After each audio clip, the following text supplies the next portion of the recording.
Dal 2 giugno sono nella convivenza solidale in via Bressan.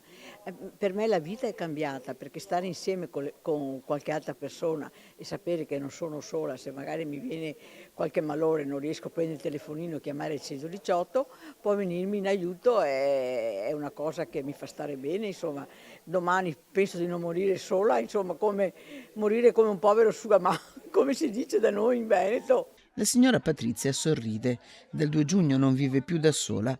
Grazie alla comunità di Sant'Egidio sperimenta il nuovo modello di convivenze solidali, una forma di co-housing sociale che si sta sviluppando a Padova come in altre città. Abbiamo pensato anche a un nuovo modello abitativo, le convivenze solidali, case tra le case, dove poter far vivere insieme anziani per cui si possono sostenere l'un l'altro, mettere insieme le loro risorse per vivere quotidianamente insieme, ma anche aiutati da una famiglia più larga, in questo caso la comunità di Sant'Egidio e i suoi volontari. Una vera rete quella formata da 32 volontari, 18 buoni vicini e 28 medici di medicina generale. Tra i volontari anche Ida Schiavon. Da tanti anni seguo la comunità e in particolare ho seguito proprio questa convivenza e ci vado spesso, per fortuna sono in ottima salute pur avendo anch'io una certa età,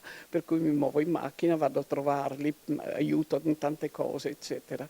E ho avuto modo di capire quanto è importante questa convivenza solidale, perché le persone imparano a stare insieme e praticamente si riforma come una famiglia, con tutte le difficoltà ovviamente della famiglia, i disagi, le piccole liti, eccetera. Il fatto che ci sia questa rete di volontari di cui io faccio parte solleva molto, aiuta a sciogliere i nodi. Accanto a queste esperienze la comunità di Sant'Egidio ha attivato nel quartiere Portello Viva gli Anziani, un sistema di monitoraggio attivo con telefonate e visite agli over 80 residenti per prevenire situazioni di emergenza.